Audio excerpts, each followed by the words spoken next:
نکلو مجھے اکیلا چھوڑ دو، جو بھی ہوگا وہ میرے ساتھ ہوگا. اندھیرا چھایا، نہ میں تمہیں دیکھتا ہوں نہ تم مجھے دیکھ سکتے، میں بخوشی تمہیں اجازت دیتا ہوں. تھوڑی دیر تک اندھیرا چھاتا رہا. تھوڑی دیر کے بعد امام علی مقام نے جب اس شمع کو پھر سے جلایا، دیکھا لوگ ایسے ہی بیٹھے تھے جیسے پہلے بیٹھے ہوئے تھے، گردن جھکی ہوئی، نظریں زمین میں کھڑی ہوئی. ایک نے بھی پیچھے مڑ کر نہیں دیکھا کہ کوئی گیا کوئی اٹھا، کھڑا تک نہیں ہوا. میرے امام کی آواز گونجی، ارے تمہیں کیا ہو گیا، کچھ تو جواب دو. تو 80 برس کے بوڑھے حضرت مسلمین اس سے جا کھڑے ہوئے، عرض کرتے یا ابن رسول اللہ، اے نواسے رسول، مجھے پہچانیے، میں مسلمین اس سے جا ہوں، میں وہ ہوں جس نے پوری زندگی علی کے قدموں میں گزار دی، علی کی خدمت میں گزار دی. اور میری تو خوشی کی معراج ہے کہ زندگی علی کے قدموں میں گزری ہے اور آخری سانس علی کے بیٹے حسین کے قدموں پہ میں قربان کر رہا ہوں. زندگی علی پر گزار دی، موت حسین کے قدموں پہ آ جائے، اس سے بڑی میری خوشی کی معراج کیا ہوگی.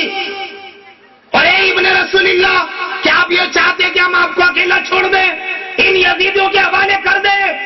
اے حسین، اے نواسے رسول، یہ میری اکیلے کی آواز نہیں ہے، یہاں بیٹھے ہوئے ہر مجاہد کی آواز، یہاں بیٹھے ہوئے ہر شہید ہر غازی کی آواز ہے کہ جب تک ہمارے بازوؤں میں طاقت رہے گی ہم تلواروں سے ان کا مقابلہ کریں گے.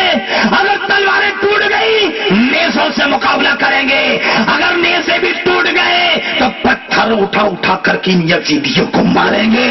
اور اگر ہماری جسم چھلنی ہو گئے، تیروں سے زخمی ہو گئے، تلواروں سے اگر خون بہہ گیا تو ہم قسم کھاتے ہیں کہ ہمارے جسم کی رگوں میں بہتے ہوئے خون کے ہر قطرے کو آپ کے قدموں پہ قربان کر دیں گے.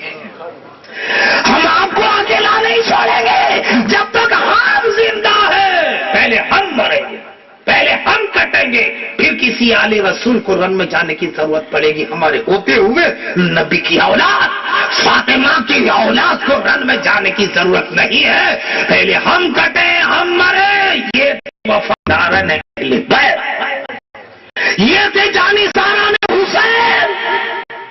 آپ نے یہ شمع کو بجھا دیا، اس لیے بجھا دیا کہ یہ شمع بجھ جائے تو سارے پروانے بھاگ جائیں. اے حسین، واقعی میں اگر اس شمع کے ہم پروانے ہوتے تو بھاگ جاتے.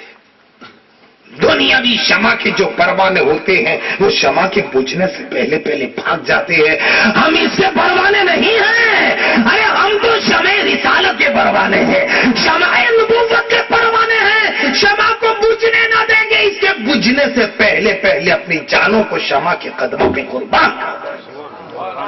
دوسرے دن پوری دنیا نے دیکھا، ساری کائنات نے دیکھا، اتہاس نے پکارا، ساری واقعہ دیکھ کر بلا، سوانے کر بلا، سیرت کر بلا کی کوئی بھی کتاب اٹھا کر کے دیکھیں آپ، پتا چلے گا پہلے وفادار کٹے، پہلے جانثار کٹے، پہلے دوست احباب کٹے ہیں، پہلے حور کٹے ہیں، پہلے عبداللہ بن وہب کلبی کٹے ہیں، پہلے مسلم بن اوسجا کٹے ہیں.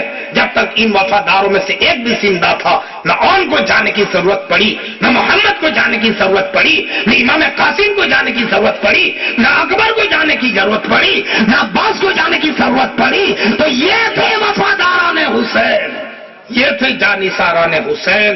الحمدللہ ثم الحمدللہ. 72 کٹ گئے، وہ 22,000 آئے تھے، 22,000 جو کٹے وہ کٹے، باقی گئے. مگر امام حسین کی کامیابی کی سب سے بڑی دلیل یہ ہے کہ آج 22,000 والوں میں سے ایک بھی نظر نہیں آتا. 72 والے ہر شہر میں موجود ہیں، ہر گاؤں میں موجود ہیں، ہر ضلع میں موجود ہیں. ذرا صاحب خیال کرتے چلے جائیں، یہ کون ہے؟ یہ انہی کی اولاد ہے، یہ انہی کی نسب ہے، یہ انہی کی نسل ہے. یہ حضرت زین العابدین کا بیمار ہونا اور بیماری کی وجہ سے رن میں نہ جانا میں تو خدا کی مصلحت سمجھتا ہوں، خدا کا ایک راز سمجھتا ہوں. اور امام حسین نے بتا بھی دیا کہ زین العابدین العابدین، تمہیں جانے کی ضرورت نہیں ہے، ارے تم رہو گے، بیماری ہے، شرعی عذر ہے، اور شرعی عذر میں تو نمازیں بھی بیٹھ کر پڑھنے کی اجازت ہے، روزے بھی قضا کرنے کی اجازت ہے، اگر جہاد ہے تو جہاد سے ہٹنے کی بھی اجازت ہے، اور یہ جہادی چل رہا ہے، تم بیمار ہو، تم پر جہاد فرض نہیں ہے، تلوار اٹھانا فرض نہیں ہے، تم رہو، ارے ہم تمہیں ساری امانتیں دے کے جا رہے ہیں، نرایت سب تم سے چلے گی، سیادت تم سے چلے گی، نیابت تم سے چلے گی، عظمت تم سے چلے گی، شان نبی کی تم سے چلے گی، فاطمہ کی دولت تم سے چلے گی، قرآن کی مان و مریادہ تم سے چلے گی، اسلام کی حقانیت تم سے چلے گی۔ ایک بیمار زین العابدین کیا بچے ہیں کہ آج دادا باپو نصیب ہو رہے ہیں، آج پیر باپو نصیب ہو رہے ہیں، آج نثار باپو نصیب ہو رہے ہیں، آج سادات کرام نصیب ہو رہے ہیں۔ معلوم یہ ہوا زین العابدین کو خدا نے اس لیے زندہ رکھا قیامت تک آل رسول کا پرچم لہراتا رہے، دین کا کام ہوتا رہے، قرآن کا کام ہوتا رہے، اسلام کا نام